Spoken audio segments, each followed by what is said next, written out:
After the car crash, I texted the family chat. Please. Someone needs to get the kids from school. Hours later, my sister sent selfies from a spa day. Nobody came. 2 weeks later, still recovering, I got a frantic call from my mom. $3,200 for a cruise deposit. By Friday, I didn't just get angry. I went cold. There's a unique kind of devastation that comes with realizing your family is completely indifferent to your suffering. It's not just selfishness. It's a profound lack of connection that leaves you feeling like a stranger in your own life. That coldness settled deep in my bones. A permanent chill where warmth used to be. My name is Ulani. I'm 36. A mother of 2 Leo, who is 10, and Maya, who is 7, living just outside Portland. For my entire adult life, I had been the family's fixer, their financial safety net. I paid for my sister Chloe's influencer business boot camp when she decided she was going to be a star. I gave my parents the money for a new roof when theirs started leaking into the living room. I even co-signed the loan for my brother's car after he wrecked his last one. I never made them ask twice. I just did it. I thought that's what a foundation was for. I was so wrong. When the accident happened, my first thought wasn't about my own pain. It was about Leo and Maya. Who would get them? Who would make them dinner? My text was a simple, Desperate, Plea. The silence that followed was an answer. Chloe's post finally appeared hours later, a boomerang of 2 champagne flutes clinking together. The caption, a breezy, treat yourself Tuesday. My parents had seen my message. The little read icon confirmed it, but they chose silence. Their inaction wasn't an oversight. It was a decision. After hours of watching my phone, hoping for a call that never came, I gave up on them and called my cousin, Anya. She didn't hesitate.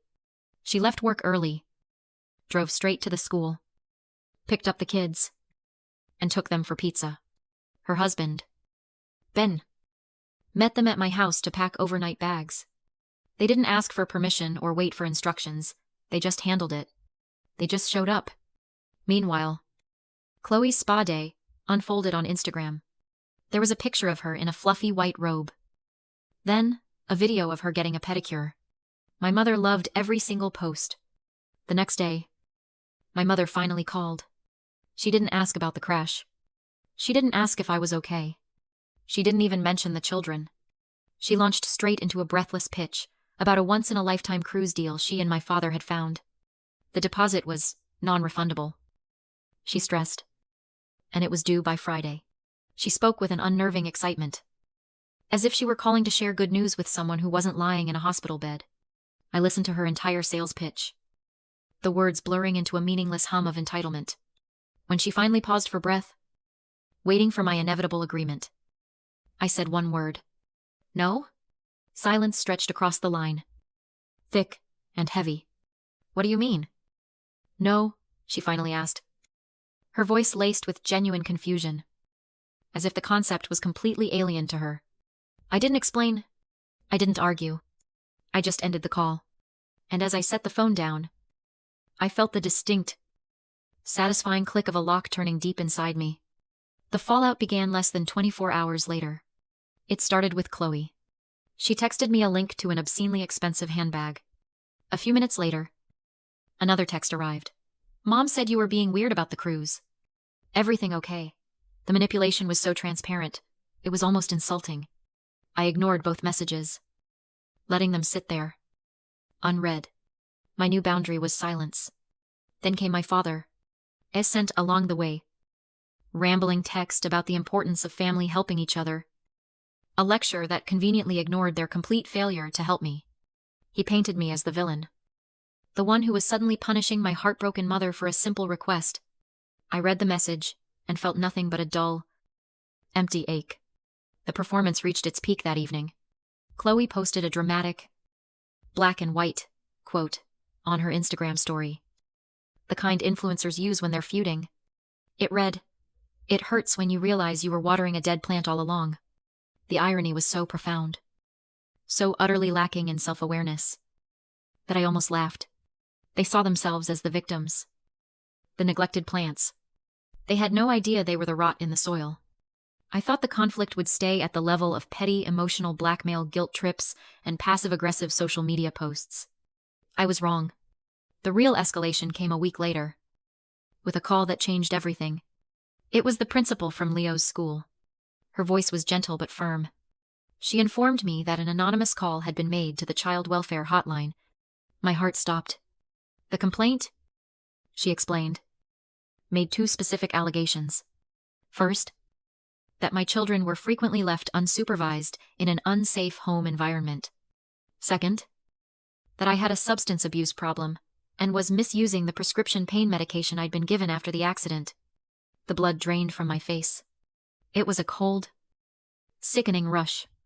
I knew, with absolute certainty, who had made that call. Only my parents and Chloe knew the specific name of my prescription. This was their next move. This was their leverage. They weren't just asking for money anymore. They were threatening me with the loss of my children to get it. They had crossed a line from which there was no return. The family I thought I had was gone. In its place stood a group of strangers willing to destroy my life for a cruise. That night, stewing in a potent cocktail of fury and fear, I did something I should have done years ago. I launched a full financial audit of my life. The malicious hotline call wasn't just a threat, it was a trigger. It pushed me past grief and straight into a cold, methodical need for facts. I spent hours online, pulling credit reports, downloading bank statements, and untangling the web of financial enmeshment I had allowed to grow over the years. That's when I found it. A credit card, opened 6 months prior, with a major bank I didn't use. My name was on the account, and listed as an authorized user was my sister, Chloe. The balance was over $12,000. I scrolled through the statement, my breath catching in my chest. The charges painted a vivid picture of the curated life Chloe projected on social media, boutique hotels in the city, dinners at restaurants I couldn't afford, and a steady stream of purchases from designer clothing stores. Every sponsored post, every perfectly staged selfie, was funded by my credit. A chilling clarity washed over me. Sharp and absolute. This was no longer a family dispute about money or fairness. This was identity theft.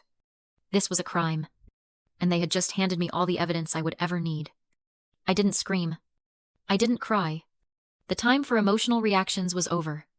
My actions from that point on were deliberate, precise, and cold. First, I called a lawyer who specialized in financial fraud. Second, I filed a detailed police report, citing identity theft. Third, I froze my credit with all 3 major bureaus. Then, I sat down at my kitchen table and began to write. I crafted a social media post for my private Facebook page, the one connected to our entire extended family, old neighbors, and community friends. I was strategic. I didn't use a single name. I didn't have to. I simply laid out a precise, emotionless timeline of events. I started with the date of the car crash and my plea for help. I followed it with the spa day photos, the frantic demand for cruise money, and the subsequent guilt-tripping texts. Then, I detailed the anonymous, malicious call to my son's school. I finished with the discovery of the fraudulent credit card opened in my name. And then, I attached the receipts. I posted screenshots. Side by side, my desperate text in the group chat, next to Chloe's smiling champagne boomerang, a redacted copy of the time-stamped call log from the school principal, a redacted copy of the credit card statement, showing thousands of dollars in charges for designer goods and luxury travel. I hit post. The effect wasn't gradual. It was a bomb detonating in the quiet, manicured garden of my family's public image. The post triggered an immediate cascade of revelations. A cousin messaged me, revealing Chloe had borrowed $2,000 from him for a rental deposit and never paid it back. A former family friend commented, questioning a suspicious GoFundMe my parents had run 2 years ago for emergency plumbing repairs that never seemed to happen. The facade didn't just crack, it disintegrated in real time, as a clear and undeniable pattern of deceit was exposed for everyone to see. The consequences were swift. Chloe's micro-influencer brand partners, who sold wellness, teas, and boutique clothing, dropped her within 48 hours. My parents quietly deleted their old questionable GoFundMe page. The social shrapnel from the detonation was devastating to their carefully curated image. My mother called me, sobbing, not to apologize, but to demand I take the post down. "You're ruining the family's name," she cried. I hung up. A few days later, my lawyer sent a formal cease and desist letter to Chloe regarding the identity theft. Her social media accounts went dark. The demands for money stopped completely. Within 3 months, their world, which had been propped up by my income for so long, collapsed. Without my financial support, they lost their house to the bank. Chloe had to move back in with them, into a cramped rental apartment. The beautiful sound of silence filled my life. My world became small and peaceful. It revolved around my children, my work, and my new, chosen family, Anya and Ben. We started a tradition of Sunday night dinners, our laughter filling the space where anxiety used to live. One evening, my daughter Maya looked up from her drawing and said, "I like how our house is calm now." That word calm was the ultimate reward. It was worth more than any apology I never received. With the money I was no longer hemorrhaging, I started college funds for Leo and Maya and opened my first real investment account. My future was finally my own. 6 months later, a letter arrived. No return address. Inside, a single sentence was scrawled in my mother's handwriting. "You destroyed this family." I felt no anger. No sadness. No guilt. I walked to the kitchen and shredded it. I didn't destroy a family. I just stopped being the sole foundation holding up a rotten structure.